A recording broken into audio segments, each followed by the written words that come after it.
కంచి కామకోటి పీఠం వారి శ్రీ చంద్రశేఖరేంద్ర సరస్వతి విశ్వ మహావిద్యాలయం ఇంటర్ మార్క్స్ ఆధారంగా స్కాలర్షిప్తో కూడిన అడ్మిషన్లు.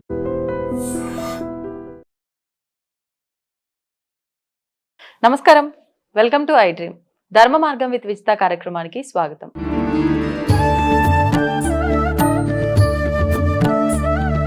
ప్రస్తుతం మనతో పాటు ఉన్నారు ప్రముఖ జ్యోతిష్య వాస్తు పండితులు బ్రహ్మశ్రీ అన్నవరపు తిరుపతి మూర్తి అవధాని గారు. ఇప్పుడు గురుగారితో మాట్లాడి మరిన్ని విషయాలు తెలుసుకుందాం. నమస్కారం గురుగారు. పరమేశ్వరార్పణం. గురుగారు, మే 16వ తారీఖున అమావాస్య, అదే రోజున శని జయంతి కూడా ఉంది.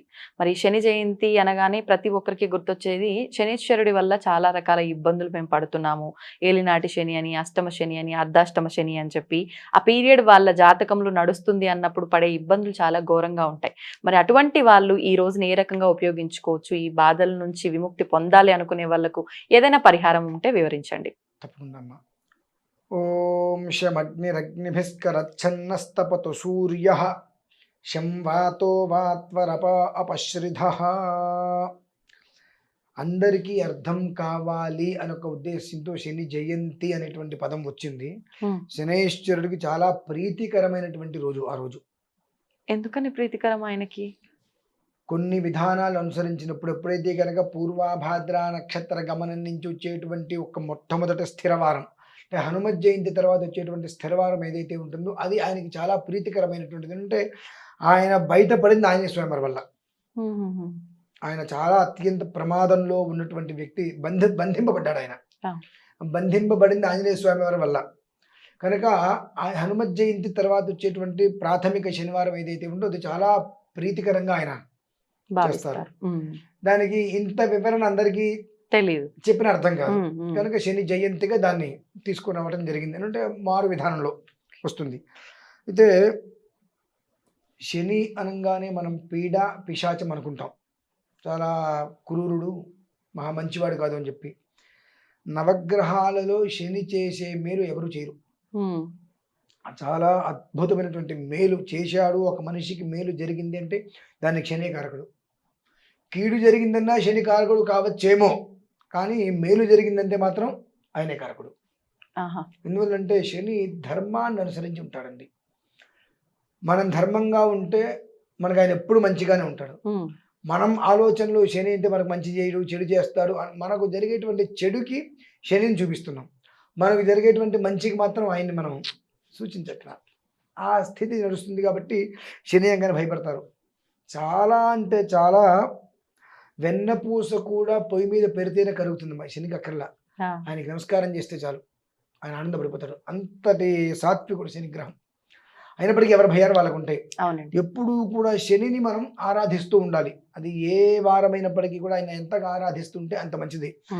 నువ్వుల నూనెతోటి ఆయనకి అభిషేకం చాలా శ్రేయస్కరం. అలానే నువ్వులు మామూలుగా ఇతపూర్వం కొన్ని విషయాల్లో నేను కొంతమందికి చెప్పింది ఏమిటి అంటే, నువ్వుల్ని ఒక వారం రోజుల ముందు ఒక 2-3 గంటలు నీళ్ళలో నానబెట్టి ఆ తర్వాత తీసేసి నేల మీద చల్లేస్తే, అంటే కుండీలు లాంటివి చిన్న చిన్నవి చల్లేస్తే అక్కడ మొక్కలు వస్తాయి. ఇంతెత్తు నువ్వులు ఒక వారం రోజుల ముందు చేసేస్తే ఆ సమయానికల్లా ఇంతెత్తు మొక్కలు వస్తాయి. జాగ్రత్తగా ఆ మొక్కల్ని మొత్తం తీసి వేరు శుభ్రంగా తడిపి ఆ మొక్కల్ని స్వామివారికి ఇమ్మని చెప్పా.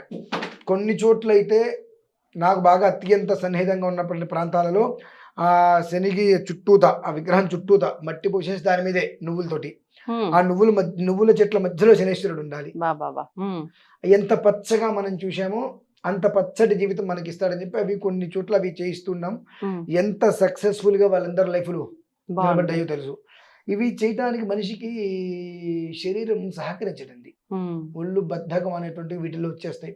ఎందుకంటే మట్టి తీసుకెళ్ళాలి, దాని చుట్టూతా వేయాలి, 2 రోజులు నువ్వులు నానబెట్టి దాంట్లో చల్లాలి, మళ్ళీ పైన మట్టి వేయాలి, రోజు వెళ్ళి నీళ్లు చల్లుకుంటూ రావాలి, అది చూసుకుంటున్నా ఇవన్నీ ఎవరు పెడతాలే అని చెప్పి నువ్వు 6 వంతులు కష్టపడితే 7వ వంతు ఆయన నీకు అన్ని ఇచ్చేస్తాడు. బ్యాలెన్స్ శేషం లేకుండా ఇచ్చేస్తాడు మొత్తం. కానీ మనం చేయట్లేదుగా. చేయకుండా మనకు అన్ని కావాలంటే ఎక్కడి నుంచి వస్తాయి. కాబట్టి ఈ కొన్ని విధానాలు.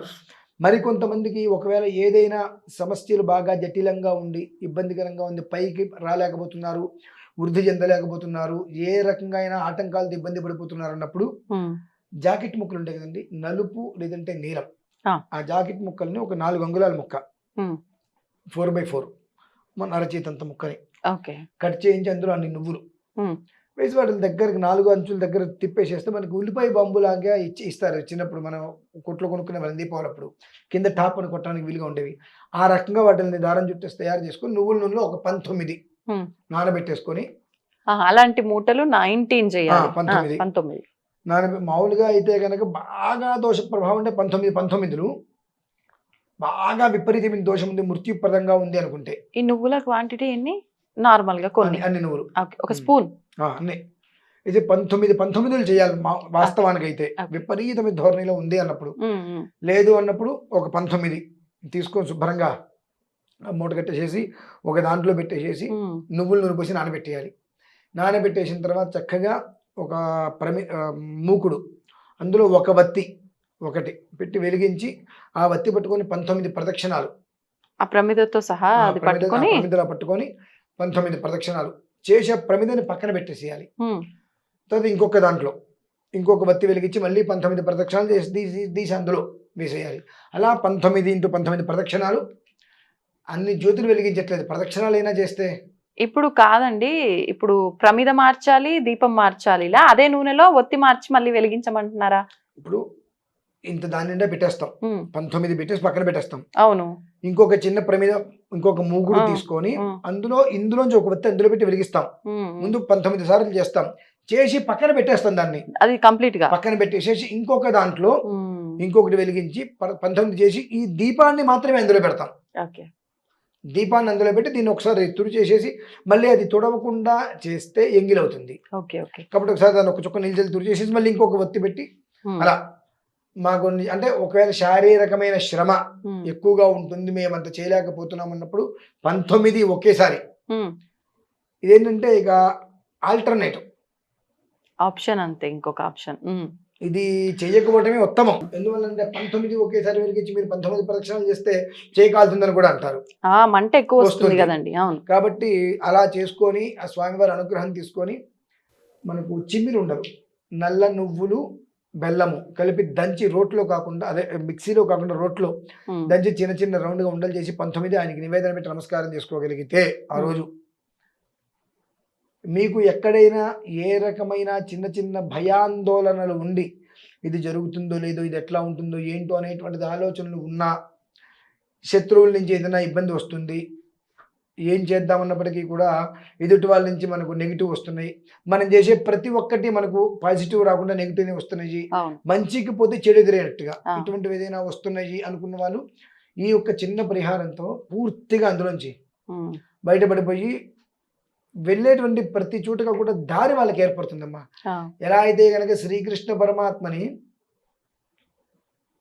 వసుదేవుల వారు గారాకారం నుంచి తీసుకొని నది దారుతుంటే నది ఎలా అయితే దారి ఇచ్చిందో ఆ రకంగా వాళ్ళకి దారి ఏర్పడుతుంది. శనేశ్వర స్వామికి చేస్తే చాలా ఆ రకంగా విశేషమైనటువంటి విధానంలో ఏర్పడింది ఆ రోజు. కనుక ఎంతవరకు అది అందరూ ఆ రోజు భరణి నక్షత్రం ఉందమ్మా. ఉదయం భరణి నక్షత్రానికి యమధర్మరాజు అధిపతి. అంటే మృత్యు సంకటం, ప్రాణ భయం అనేటువంటివి ఏవైనా ఉన్నాయి అంటే పూర్తిగా తొలగిపోతాయి, నిర్మూలనైపోతాయి. ఎందుకంటే పాప్మానం భరంతోంతం.